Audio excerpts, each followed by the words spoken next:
too early. To start us off, Charlie Gasparino, our guy, senior Fox Business correspondent here in the studio. From the Independent Women's Voice, Heather Higgins, also here in our New York studios. And from The Hill, editor-in-chief Bob Cusack is here in D.C. We'll start with you, Heather. I mean, it's just, there's been so many articles written, even during the campaign, that it's all over for Donald Trump. And although there have been moments where I think most of us would agree things have been messy during this first 6 months. You stay out of this, Gasparino. Sorry, I just left. We've written over, this president's been written off so many times. Maybe the premise of this article is doing it again. Everybody's got to run against him in 4 years. Charlie's got a point. Mess is actually intentional. And I am in the weird position of somebody on Twitter actually toted this all up. I'm apparently one of only 27 people who actually predicted that Trump would win in advance of this, and on that list are people who are actually working for his campaign. So right. The number is actually even smaller than 27. I was on the other side of that bet. Just the people who are writing these articles and counting him out and saying all this is going on are the same people who've gotten it wrong every single time about whether or not what he says is going to sink his campaign or be a problem for him.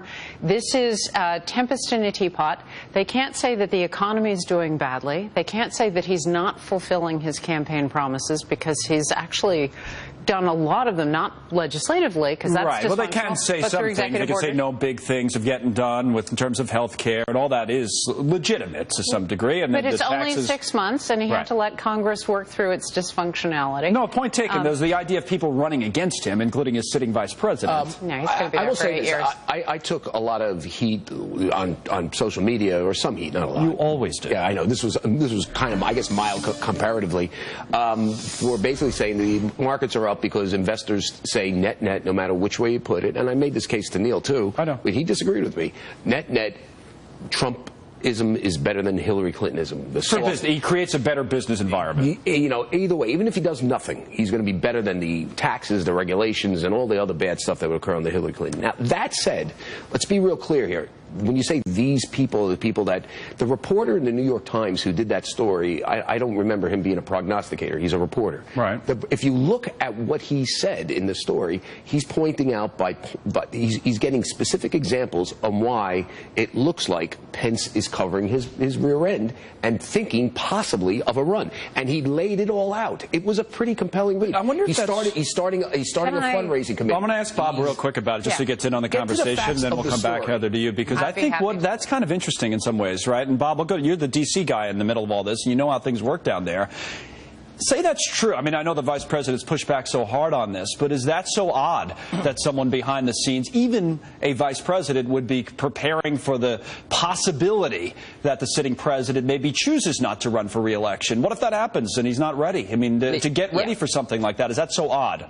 No, it's not. I mean, you want to be ready. Politicians always think years down the road. And remember, Pence would not be running against the president under this premise of the Times story. While others, I mean, I think there's very little doubt that Trump, first of all, I think he's going to run for re-election. Michael Bloomberg has said there's a 55% chance that Trump would win re-election. So, but I do think Trump will be primaried. It won't be certainly Pence. And the Kasich or somebody like that. Well, Kasich already Pence. No, he's never denied it. I mean, Heather was going to make a point. I'm sorry, before I went to Bob. What was it? To clarify, these people was indeed a generality about the editors at the New York Times who want to run stories that are showing that there's Republican discord, etc.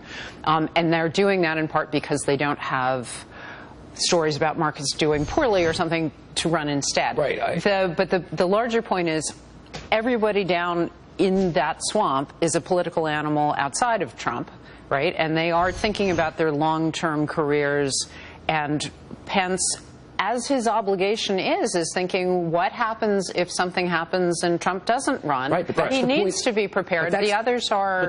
But that's the point of the story. And when you said messy, right, you said the Trump administration, that's a euphemism for the general dysfunction that we have here. I mean, this is not good. And by the way, there's no arguing with that. General Kelly will tell you that. Okay? Well, that's why he's there. That's why he's there. That's why he's in the job. Fair. That's fine. There is a I disagree. Well, then I guess if there wasn't dysfunction, Reince Priebus would still be the chief of staff. What's the point, though? The point is this: if Mike Pence, when in I guess Obama's first 6 months, you did not hear of Joe Biden setting up exploratory committees and taking the overt steps that Mike Pence is taking. You just didn't hear it. Well, I mean, it was just a different environment, though. Is that your point? Yeah. So there was no need to do that. This is a dysfunctional presidency. And before we attack this story, listen, I beat up on the New York Times all the time. I agree that they're not giving them credit for the markets and for the economy being better. But this story has. So is that a function? This is what we got into. I want to play something Neil said on Friday in a second. But Bob, is that a function of as Charlie suggests? There's that Newsweek cover, by the way, where they called Trump the lazy boy. Well, that was baloney. You know that. That's like absurd. No, I know you guys talked a lot about that. I saw a lot of the show on Friday. Actually, let's listen to Neil first, then Bob, I'm going to come back to you on this. Here's a little bit of a taste of what Neil had to say about this cover of Newsweek magazine saying, hey, Trump's lazy, essentially. Neil was not happy with that take and gave his own take. Here it is. It's in a news magazine, and impressionable people who don't know anything about mainstream media bias might be led to the conclusion that the president is a total waste. Just like they might have been led to that impression in the first 6 months to 1 year of Ronald Reagan's administration, when the media was similarly harsh and saying he was a guaranteed one-termer. Just like they were similarly dismissive in the first year of Abraham Lincoln's administration, saying he was losing the war and didn't have a clue. I believe Lincoln did okay. I believe Ronald Reagan did okay. It is way too soon to say whether Donald Trump will do okay and be okay. But for me, this kind of treatment, not okay. So all of you had a lot to say about all of that. I'll just read a few of these tweets that came into us, and then we'll continue. KM tweeting, the real lazy boy is Newsweek. The magazine can't spend its time covering all that the President of the United States has accomplished, so it makes a trash cover to sell. Then Lori, a lot of us that weren't Trumpsters are thrilled with what he's getting done. Newsweek needs therapy. Disgusting for the USA. Now, we did hear some, like Lois on Facebook, who said, Neil, come off it already. I saw you 2 times Friday. Then again, Saturday, it's all you could talk about. He's not lazy, but he's crazy. And then finally, Tammy, that is one of the most outrageous lies I've seen in the media. That's the one thing no one can say about Trump, that Trump is lazy. So, Bob, just use that as a way to come back to the exact point that Charlie was making before all of that, so making the Biden kind of Obama comparison versus Pence and Trump now. How do you see that? Is that a function of the media treating the Obama presidency differently? In other words, the media being unfair to Trump as it wasn't to Obama, or just the circumstances being far different then than they are now? I honestly think it's both. I think that the media has been, the media had a rough 2016. We got it wrong, basically. We had to try to answer the question, who's going to win? And Trump pulled off the shocker. But I also think too many in the media haven't done a lot of reflection of why they got it wrong. And number two, we're referees. Right. Unless you're a columnist, as a reporter, as an editor, you can't be antagonistic. So they're missing, follow up on that real quick, Bob. We haven't done enough of self-analysis in terms of what are we missing? We don't know what we were wrong about. Is that the point? People haven't kind of looked internally? Yeah, one of the things, and personally, that when I got outside of the Beltway, when I went to Ohio 2 weeks before the election, I was like, Hillary Clinton has no shot to win Ohio. That we have to get out of the Beltway thinking. And there was a group think that he had no chance, and that was wrong. Yeah, but let's also dial this in a different way. Newsweek has to sell magazines or get clicks, right? So what it did was one of the most outrageous things to get a click. It basically lied, because we all know he's not lazy, right? I mean, a lot of things, but not lazy. He's not lazy. He's not it. So they lie or they exaggerate. They use hyperbole to get clicks. Because let's be real clear here: Donald Trump lost the popular vote.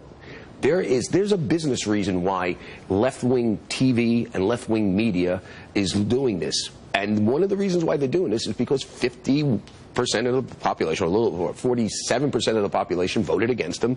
He only got, 43% of the vote? I can't remember the Well, it's kind of a different discussion, right? But remember, there's a business reason why that cover is out there, why MSNBC is doing better, because there are a lot of people who don't like President Trump.